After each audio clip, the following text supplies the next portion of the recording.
Welcome to the Trades Podcast, a podcast about the business of home improvement and promoting the trades to young adults. That's right. What's up, everybody? This is Danny. Hello, I'm Jeff. Yes, that is Jeff, and this is the Trades Podcast. We are coming in here today ourselves, ready to get you some more information about the industry and more specifically some topics that Jeff has come together and wanted to share with you all, and we wanted to share that with you. So just thanks for joining us, and thanks for all your support. Make sure to like, subscribe, share all these wonderful videos that we've been able to share with you all throughout these past few years. And just again, thank you for all your support that you have been able to provide us, listening, sharing all of our podcasts. And here we are, ready to share it with more information to you. So Jeff, let's kick it off. Yeah. So out there in my travels, go to a few trade shows. I meet a lot of contractors, businesses. And one of the things that I've picked up on is that business owners feel like the young adults are jumping into trade schools, which is a great thing right now. But from their perspective is now they're out there learning how to do a craft, their skill, their trade, and moving on to other businesses, not theirs. So how do you attract, a young adult that wants to learn a trade to come work for you, to learn how to do that craft, to meet your standards, your particulars in that business.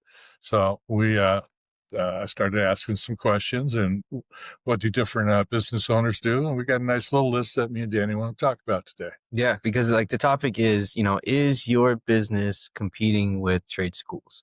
And we've had a few trade schools, trade associations on the Trades Podcast. So for all those business owners, if you do have one of those trade schools or associations that are in your area, let's talk about it. Let's break it down. Let's digest it and really understand, what the difference is on how you can maybe take on some of those points that trade schools or even associations are doing to attract and or just retain a lot of people that are looking to get into the trades, especially for your business too, because that's one of the hardest things right now in the labor market, which is labor retention, keeping your employees on the job with you, on the company for now and beyond.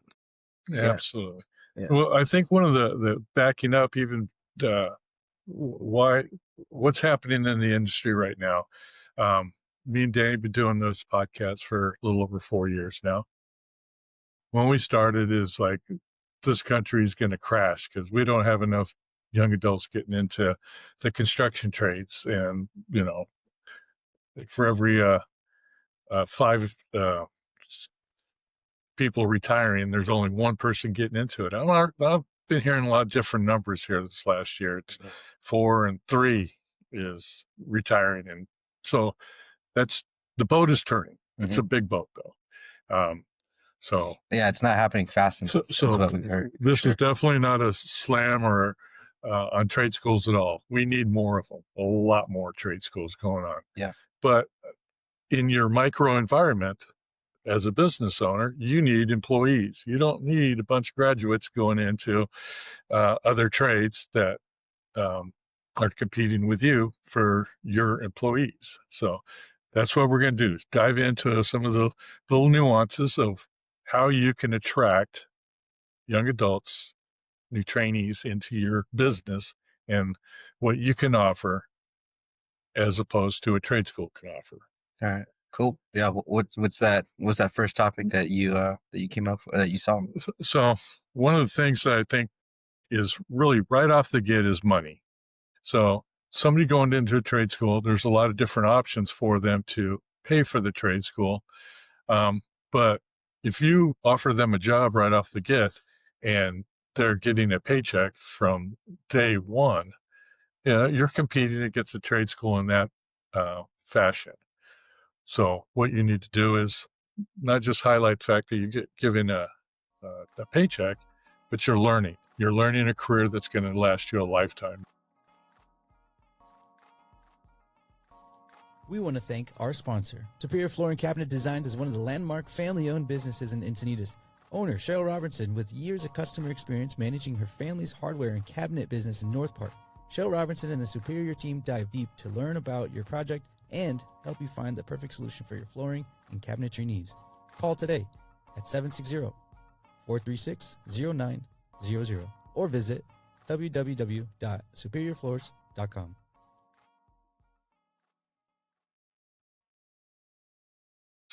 Not just highlight the fact that you get given a paycheck, but you're learning. You're learning a career that's going to last you a lifetime. You're learning a craft that you continue to grow. There's a lot of nuances about what a career in your business, your craft will be. So you need to find ways to talk about it. Mm-hmm.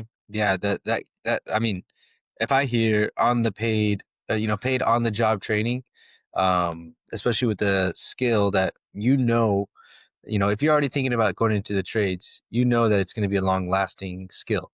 And if you've been listening to this podcast, you've been listening to testimonials from business owners that have created huge corporations or even just a very successful 1 to 10 employee company, that you're going to go into the trades with a long lasting skill that you can take that on to many other different jobs or companies.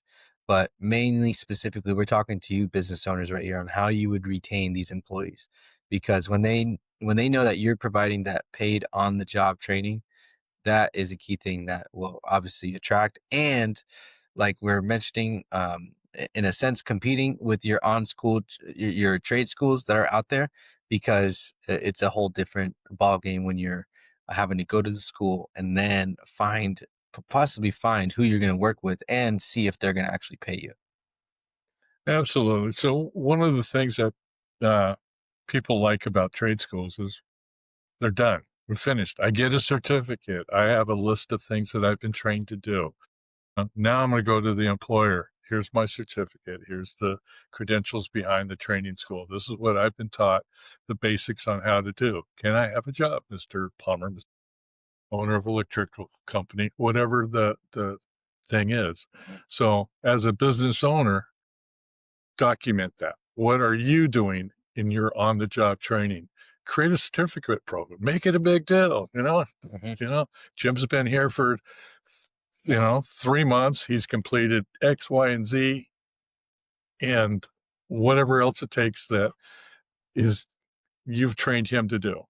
You've covered the basics. You've covered problem solving. You've real world activities, as far as been in somebody's house or commercial building and you've tackled a problem, learned how to solve it. You've worked with the customer. You've had somebody you've worked with give you the knowledge that they've earned over their career. So document that. That's one of the first big tips. Is most employers don't do that at all. Yeah, I mean, one thing I know that me and my team through my company has been kind of mentioning is just like the small wins. Like there's small wins within every company that we have to be able to provide that W for each and every one of us, where being recognized goes a long way. And even if it's a small little certificate, make it look nice. Don't cheap out on this. You want people to see and understand that, hey, like I'm being recognized. And also don't also underestimate what you're asking of your employees too. Give them a bar that that they can reach, but also give them a bar that that this is why we're putting you through this training, and you understand that they are going to be an asset once they are completing and getting this recognition.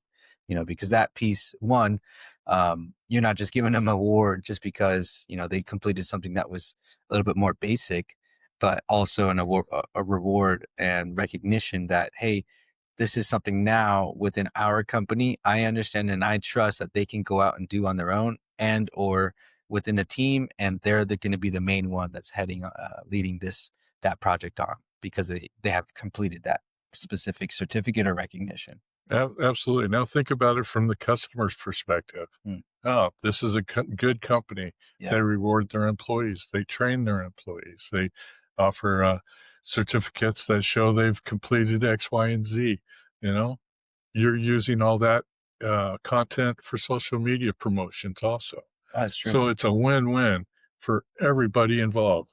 You as the business owner, your customer knows they're getting, quality trained people. They're being supervised while it's being done.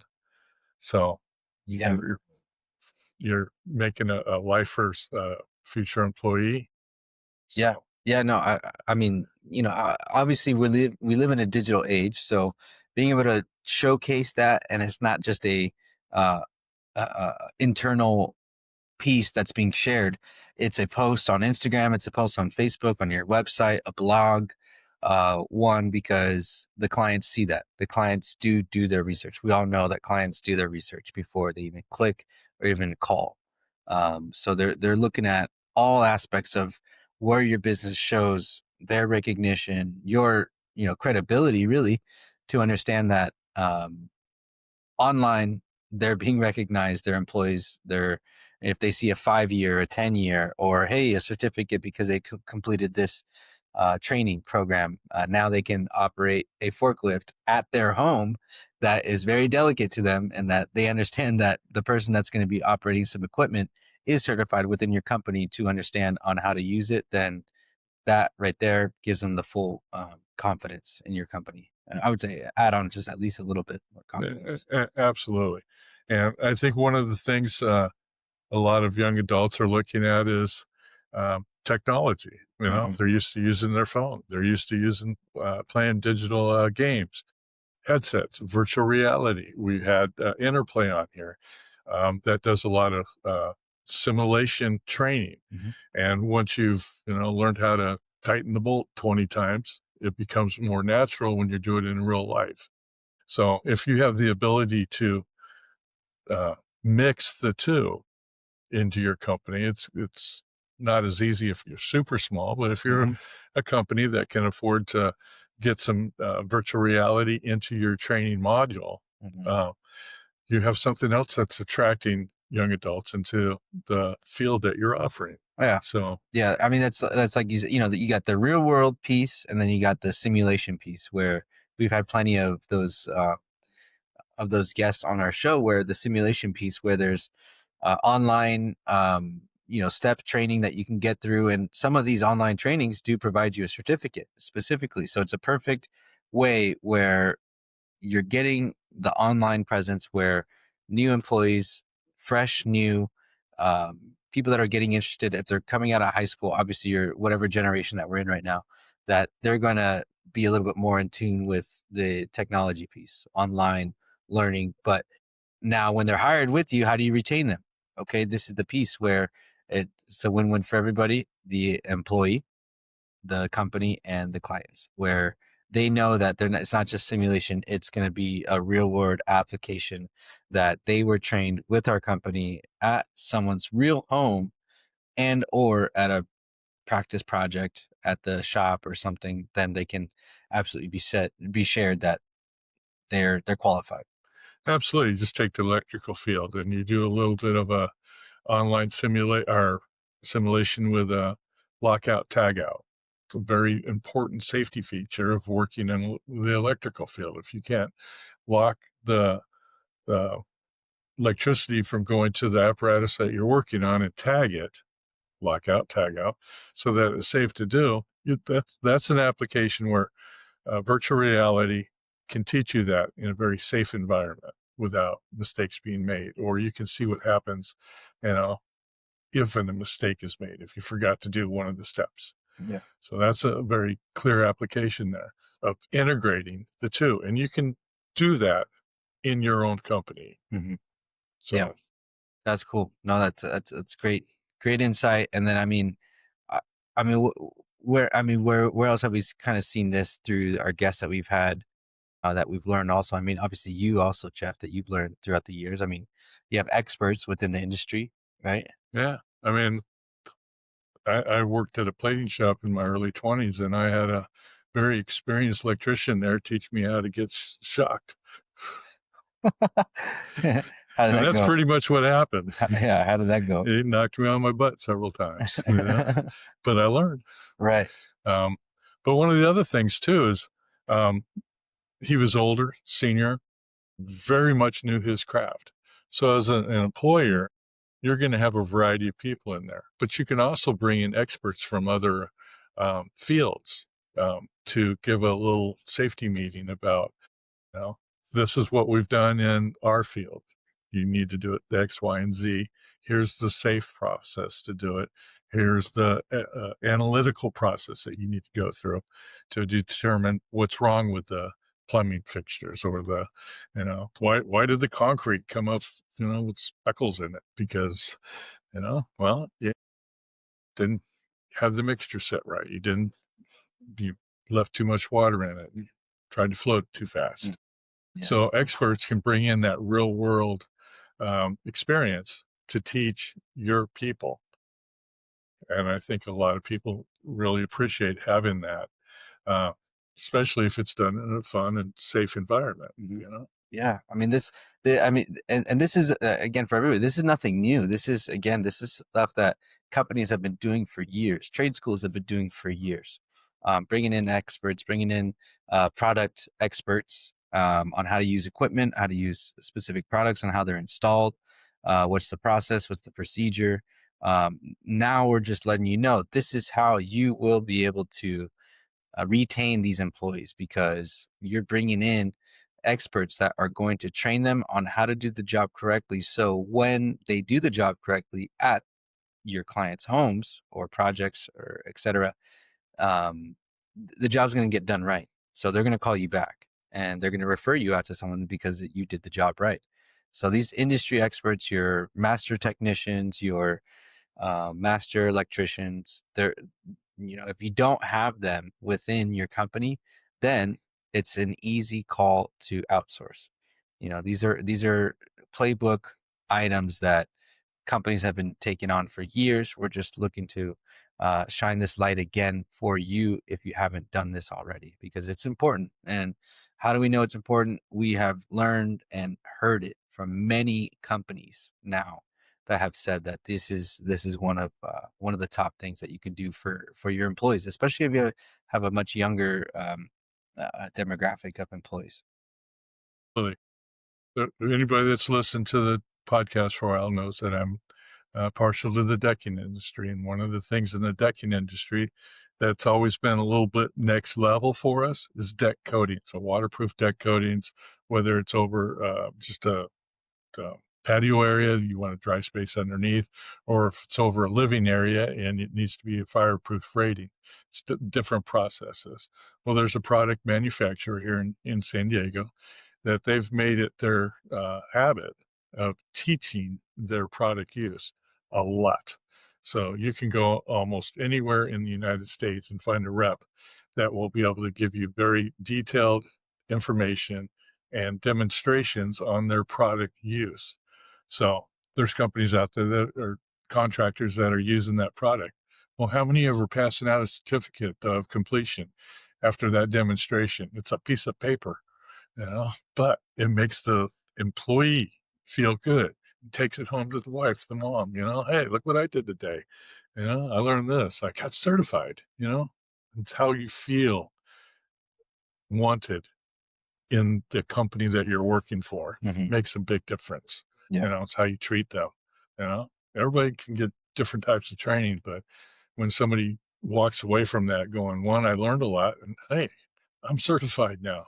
Yeah. That person feels a lot better, part of the company. Yeah. You've invested time into them. They recognize that. Yeah. And we've talked to these product reps. We've talked to these companies that, say, absolutely, if you know a company that hasn't had a demonstration of our products, then, it's an easy call, sign up, and they'll get you or invite you to a product demonstration at an actual real live project that's being implemented by a certified technician that knows how to install those products properly. So, I mean, reach out to them with the products that you love, that you install, that you use on a yearly basis, monthly basis, daily basis, and call and ask them, because that I know of, they're going to help you out.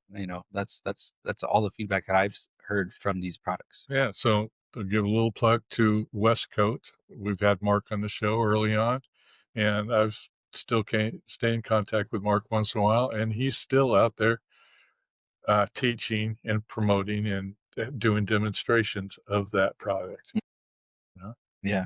Great product, and I'd still recommend West Coast. Yeah. So what have we covered so far? I mean, this is paid on the job training, fast track skill programs to promote to the real world experience, partnering with industry experts, and kind of where does that all kind of come down to?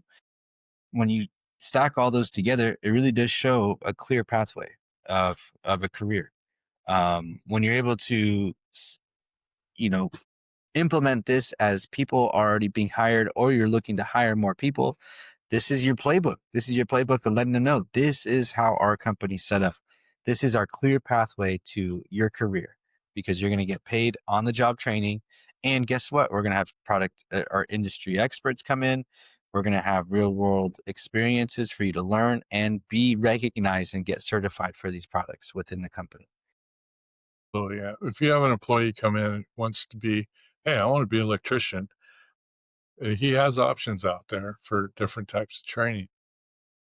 If he goes to a trade school and learns the basics, and then he hires with a company that uses the journeyman through our apprentice through a journeyman model over the next 4 years.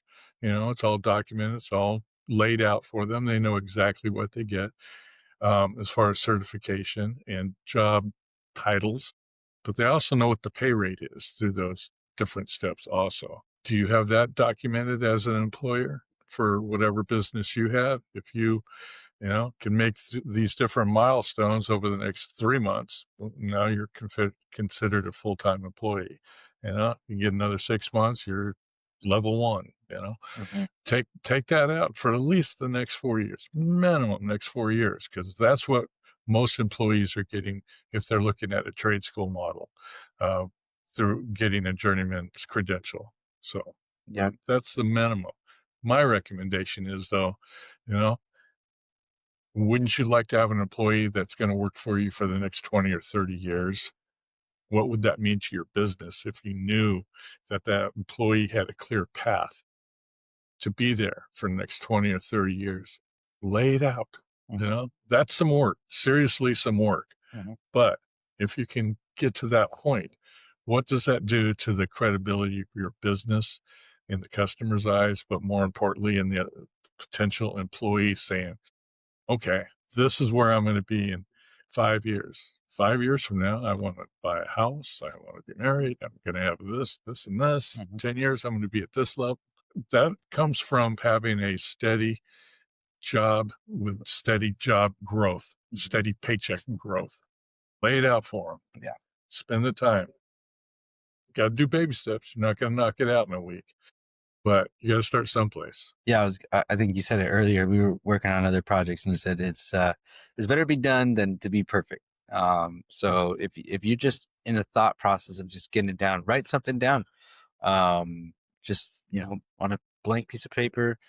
Use your technology nowadays. ChatGPT is out there to kind of help you out a little bit more. Your Google AI assistants and things like that to really throw down just some bare bone basics of a career clear path, a pathway, career pathways for you and your company. Solid, Danny. Get some feedback from other employees. Like, they're saying, "Yeah, I wish I would have known that when I started." Yeah, exactly. Because I mean, if you already have employees and you don't have this pathway, imagine you present this to your current employees, and now that they see that, then it's like, oh, I want to be here for another 10 years, because if this is the potential that I'm writing on, instead of feeling like I'm stuck or feel like, hey, I'm just getting paid the same and I'm doing the same work and this is getting boring. What's the natural effect of that we've seen in the past handful of years within COVID, people totally just leaving, uplifting their whole careers that they've had for the past 15 years and going to another company because they want to try something different. But if you have that opportunities within that, you start creating those pathways for people to see, it's going to be a lot easier for them to say yes to stay. Yeah. Absolutely. So we're here at the Better Business Bureau in Kearney Mesa, San Diego, recording. Driving in today, I seen a business that I probably haven't talked to in over 15 years, maybe a little bit longer, Mm. an electrical and a plumbing company, localized in a totally different neighborhood. Yeah. And when I was talking with them, we were doing some collaboration on trying to get a couple of my projects done. Mhm. And they were 2 or 3 trucks in the road. The whole parking lot was filled this time, at least 20 trucks. So it was great to see that. Yeah. So what is that growth, Mhm. So from your employee standpoint, if your company's not growing, it's not creating opportunities. So when you're out there creating growth, make sure it's not just because the owner wants more money. It's because if I create growth, if we grow this company to here, Mhm. I need a supervisor. If we grow it to here, I need a manager. If we grow it to here, Mhm. I need 2 more project supervisors. Whatever the model is for your business is, Yeah. that's what growth is. So Mhm. make sure you're communicating that to potential employees. Here's where we were. Here's where we are now. With your help, we're going to be here, and here's the opportunity. Yeah. It's huge. So I mean, beyond that, the career, like we could emphasize that enough. That kind of stacks up all into one, where you can create that clear pathway of a career for your employees, your new hires, and potential even transfers. You never know. But where else can we go into, Jeff? Well, one of the things is going back to the basics. If you're offering a apprenticeship model, Mm. formalize it, write it out, progressive learning. Here's the steps. It takes time to lay all that out. It's intuitive to you as a business manager or the owner.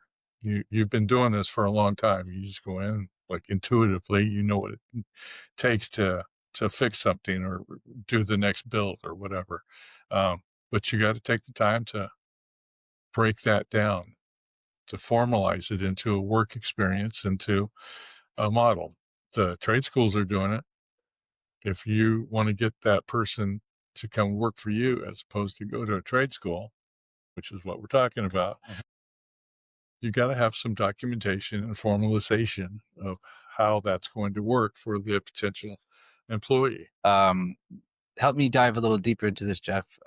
When you say an apprenticeship model, by the end of this model, are they expected to have like a license or be signed on as a contractor? What would that look like? Well, it depends on your field. If you're in a plumbing or electrical field and you're doing commercial work, it's very easy to model your experience and get some journeyman credentials.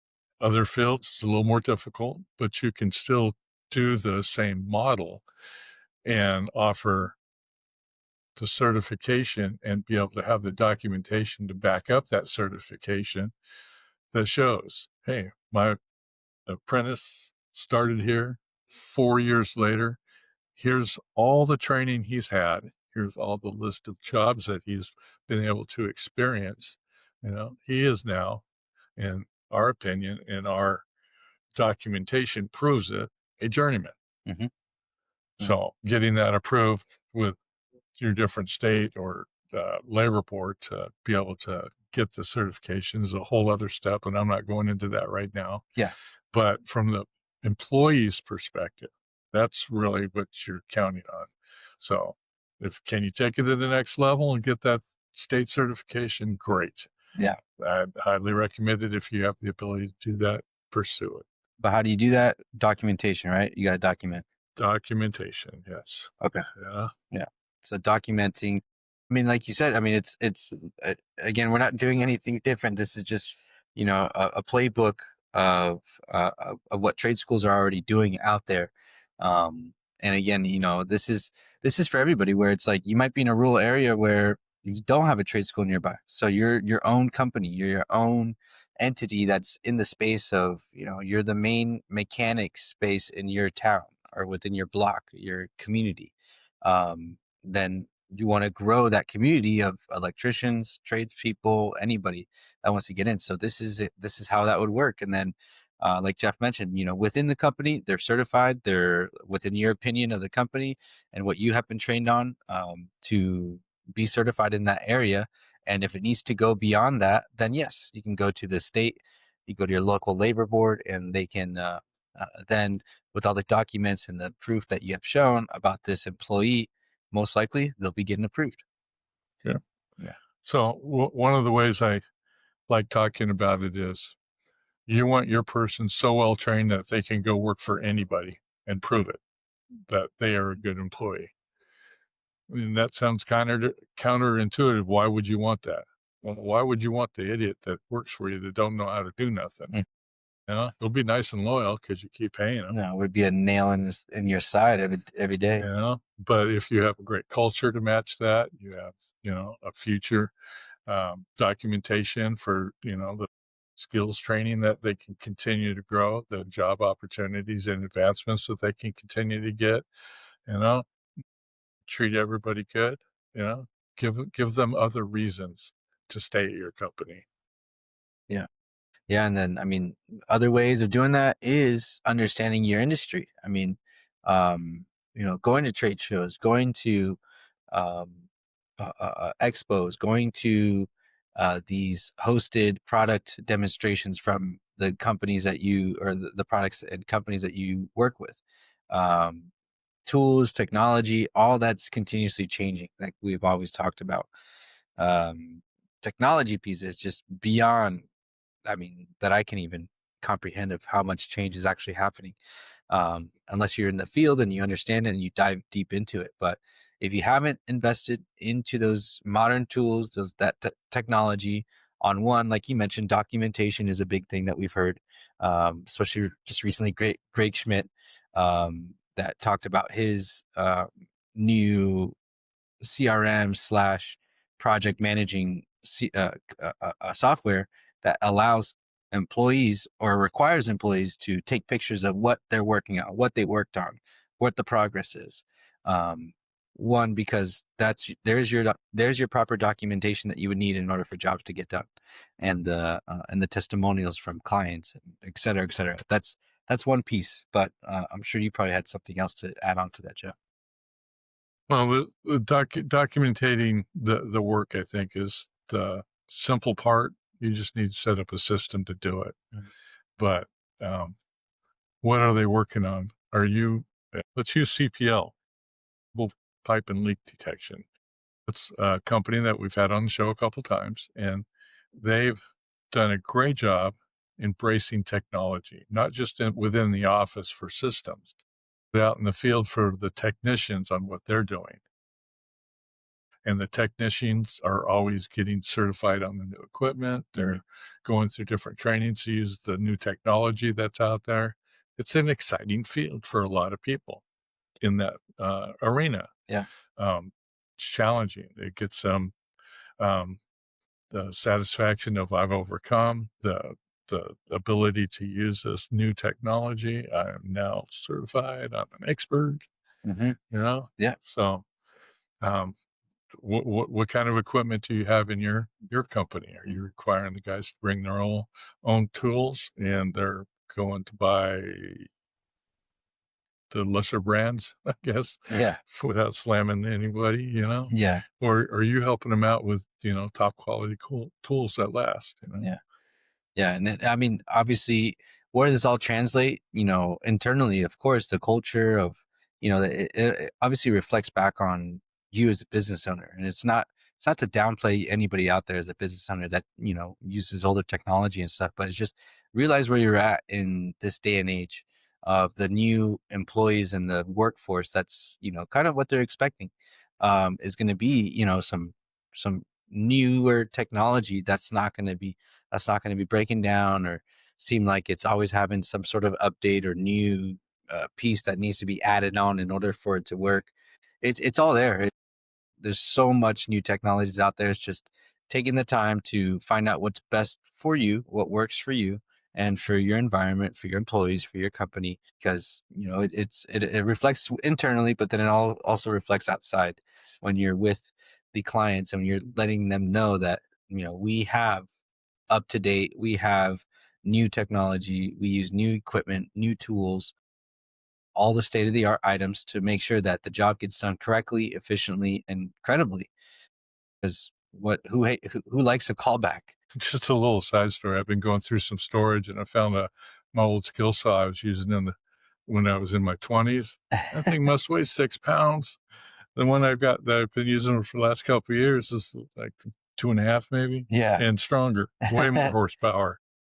So sometimes technology just makes things easier. Not that it's all that has new Different, electronics yeah. or memory or whatever. Sometimes they're just easier to use. Yeah. No, it reflects back on how quick the job gets done, the efficiency of it, all the above. Absolutely. Yeah, we dove into that piece, the modern tools, your technology, and man, we can't emphasize this next one enough.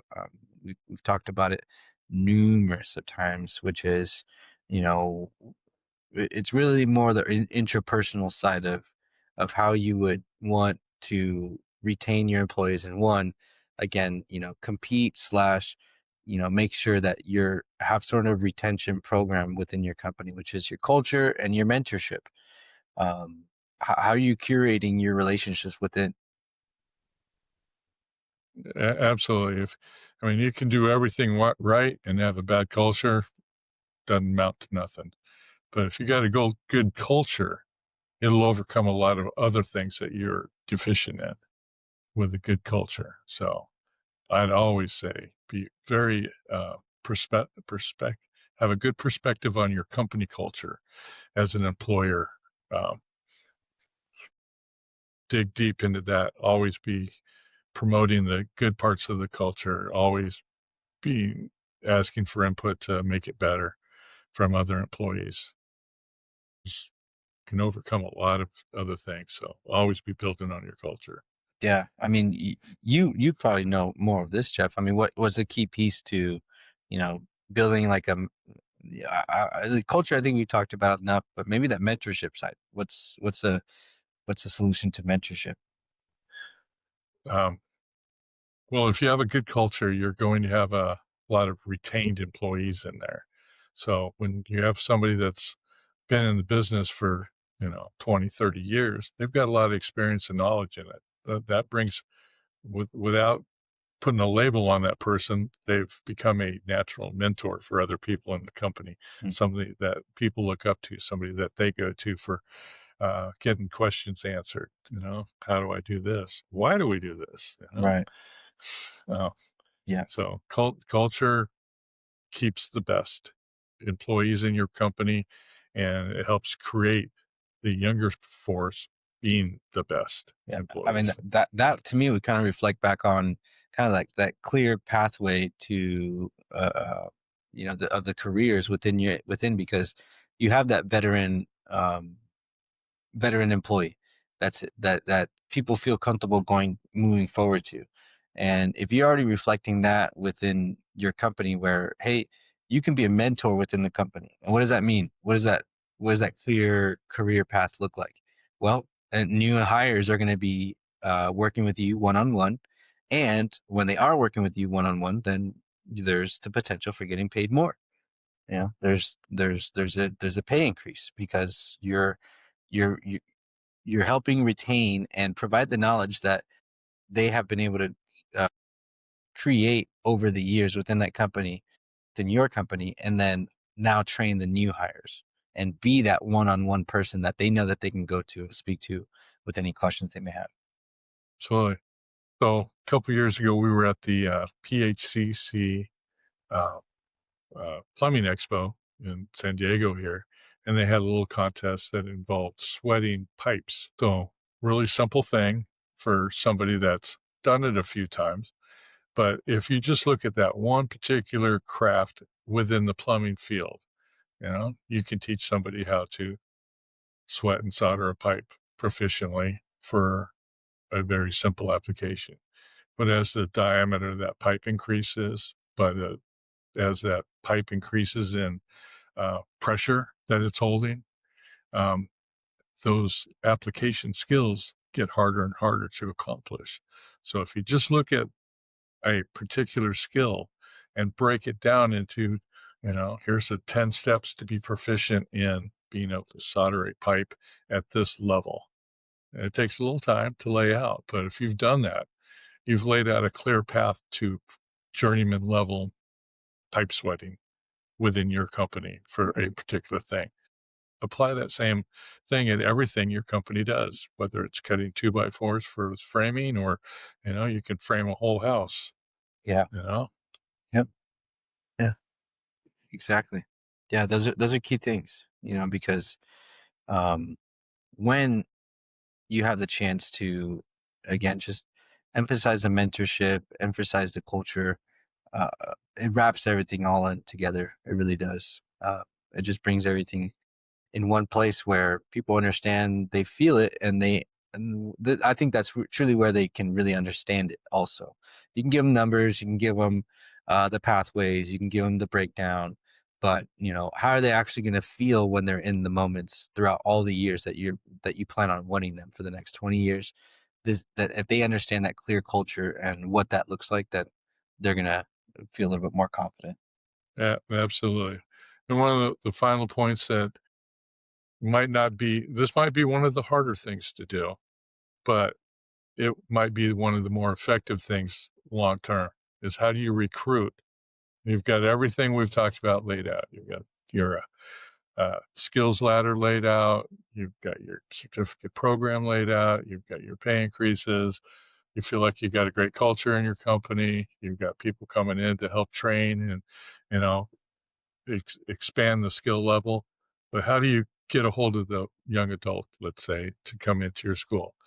A lot of high schools now are having uh, career expos, and you as an employer can go into the high school and have your booth and talk about what you do and have all that stuff laid out, and it's a great opportunity. But how do you take it to the next level? Can you hit them in middle school or as they're hitting high school and not really thinking about college yet? They're just thinking about how do I get through the woes of being in high school that first year.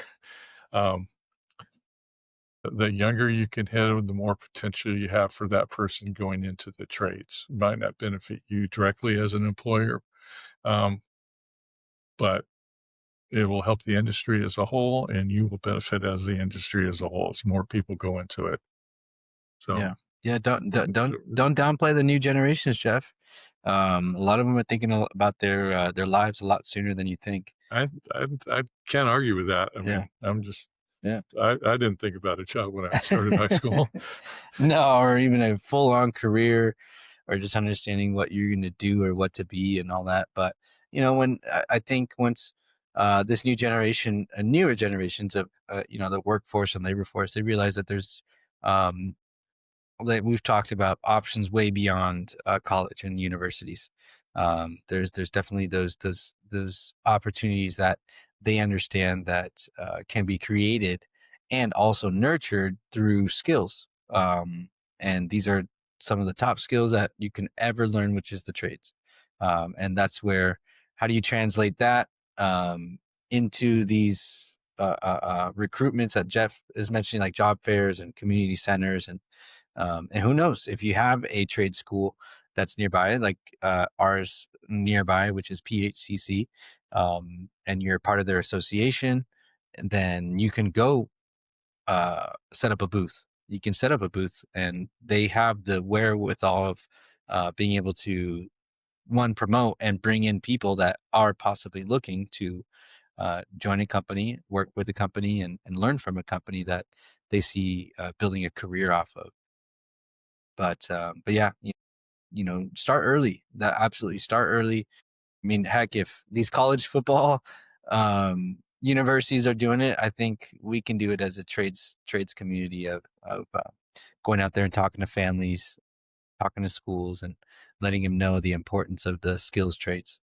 Absolutely. So one of the things that we want to put out to anybody that's interested, drop us an email at info@thetradespod.com. I'll send you over a document that highlights this show we've talked about here. Mm-hmm. Yeah, definitely reach out to us. And again, if it's not on whatever platform it might be you're listening to this, just reach out to us. Like Jeff said, the info@thetradspodcast.com, or you just go to thetradspodcast.com and you can click the contact tab, and you can Yeah. reach right out right there. Be happy to send this out there. Yes, absolutely. So again, thanks to everybody that's been listening to our podcast for all the years. Just one thing we got to do is, as our culture, is give us recognition. Absolutely. You've been doing a great job, Danny. You too, Jeff. I think a lot of people do appreciate everything that we do. And after 184, going on 85 episodes, we are absolutely just one piece of a puzzle to the big picture of opening up the eyes to the community, to the world, to the nation, that the trades is an absolutely fulfilling career. And as you see that we've been able to do this for that long, it's been fulfilling for us too. So any support that you guys can provide us, which is liking, sharing, subscribing, giving us a review about our podcast, will absolutely help. And if you haven't done already, just listen to one of our shows and let us know what you think about it. Send us a message, and if there's anything that we can do to improve it, to make it more valuable for you as an employee, an employer, a company, a associate, or just someone that looks that it can benefit with the trades, then reach out to us. We're here to collaborate with you, work with you. And of course, if you're looking to promote your business a little bit more, talk to us about our sponsorship roles that we have here at the Trades Podcast. Awesome. All right, sweet. Thank you guys. Take it easy.